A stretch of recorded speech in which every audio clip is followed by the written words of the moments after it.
വിദ്യാഭ്യാസ വികസന വിരോധ സമരങ്ങളിൽ പങ്കുണ്ടായിട്ടില്ല എന്നതാണ് കെഎസ്യുവിന്റെ പ്രത്യേകതയെന്ന് എംഎൽഎ രമേശ് പിഷാരടി. ഇന്ന് വിദേശ സർവകലാശാലകളെ ക്ഷണിക്കുന്ന സ്ഥിതിയിലേക്ക് കേരളം എത്തി. ഇത് എങ്ങനെ സംഭവിച്ചുവെന്ന് ചിന്തിക്കുന്നതിനൊപ്പം തന്നെ സ്വാശ്രയ കോളേജ് സമരവും ചേർത്ത് വായിക്കണമെന്നും രമേശ് പിഷാരടി പറഞ്ഞു.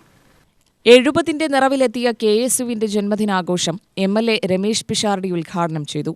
കേരളത്തിൽ നിന്നും പ്രതിവർഷം 25,000 വിദ്യാർത്ഥികളാണ് വിദേശ വിദ്യാഭ്യാസം തേടിപ്പോകുന്നത്. ഇതിലൂടെ 12,500 കോടി രൂപയാണ് വിദേശത്ത് ചെലവഴിക്കുന്നത്. ഇതെങ്ങനെ സംഭവിച്ചുവെന്ന് പരിശോധിക്കണം. വിദ്യാഭ്യാസ രംഗത്തെ വികസന മുന്നേറ്റങ്ങളെ ഇല്ലാതാക്കിയത് പുരോഗമനം അവകാശപ്പെടുന്ന പ്രസ്ഥാനങ്ങളാണ്.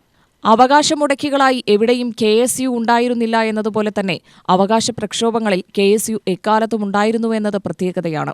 കോൺഗ്രസിനും കോൺഗ്രസ് അനുകൂല സംഘടനകൾക്കും യുവത്വം നൽകുന്ന കെഎസ്യു ക്യാമ്പസുകൾക്കകത്തും പുറത്തും ഇടപെടൽ സജീവമാക്കണം.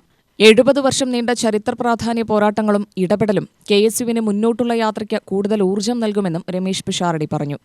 വിദ്യാർത്ഥി രാഷ്ട്രീയം എന്ന് നമ്മൾ പറയുന്നത് ജനകീയമാകുന്നതിലും വിദ്യാർത്ഥി രാഷ്ട്രീയം വഴി സമൂഹത്തെ എപ്പോഴും മുന്നിലേക്ക് നയിക്കുന്നതിനും കൗമാരപ്രായത്തിൽ വിദ്യാർത്ഥികളായിരിക്കുന്ന പ്രായങ്ങളിലാണ് ഏറ്റവും കൂടുതൽ സ്വാധീനിക്കപ്പെടുക എന്നതുകൂടെയുള്ള വലിയൊരു സത്യമുണ്ട്. അപ്പോൾ ഹിംസാത്മക ശക്തികൾ അല്ലെങ്കിൽ കൃത്യമായ അജണ്ടകൾ വെച്ചുള്ള ശക്തികൾ ഒരു തലമുറയെ സ്വാധീനിക്കാൻ ശ്രമിക്കുന്ന ഇടത്ത് അല്ലെങ്കിൽ വികൃതമായി സ്വാധീനിക്കാൻ ശ്രമിക്കുന്ന ഇടത്ത് ഒരു മതിൽ പോലെ നിൽക്കുന്നത് എപ്പോഴും കെഎസ്യു ആണ്.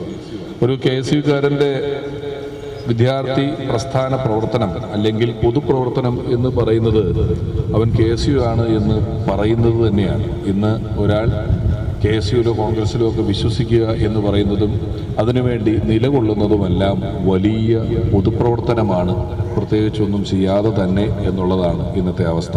ഈ പ്രായത്തിൽ നമ്മൾ കെഎസ്യു പ്രവർത്തകരാണ് എന്ന് പറഞ്ഞിരിക്കുക മാത്രമല്ല, നമ്മുടെ സഹപ്രവർത്തകരായ ആളുകളെ ഇതിൻ്റെ ഒരു മഹത്വം പറഞ്ഞ് മനസ്സിലാക്കുന്നതിലും ഇതിലേക്ക് ആകർഷിക്കുന്നതിലുമെല്ലാം നമ്മൾ അത്യധ്വാനം ചെയ്യേണ്ടതായിട്ടുണ്ട്. ജില്ലാ പ്രസിഡന്റ് നിഖിൽ കണ്ണാടി, കെപിസിസി ജനറൽ സെക്രട്ടറി സി ചന്ദ്രൻ, യൂത്ത് കോൺഗ്രസ് ജില്ലാ പ്രസിഡന്റ് കെ.എസ്. ജയഘോഷ്, കെപിസിസി അംഗം സുബ്രഹ്മണ്യൻ, യൂത്ത് കോൺഗ്രസ് സംസ്ഥാന കമ്മിറ്റി അംഗം വിനോദ് ചെറാട്, കെഎസ്യു ഭാരവാഹികളായ ഗൗജ വിജയൻ, അജാസ് കുഴൽമന്നം, ജിതേഷ് നാരായണൻ, പി.കെ. അനസ്, ഡിജു ദിവാകരൻ എന്നിവർ സംസാരിച്ചു. UTV news, Palakkad.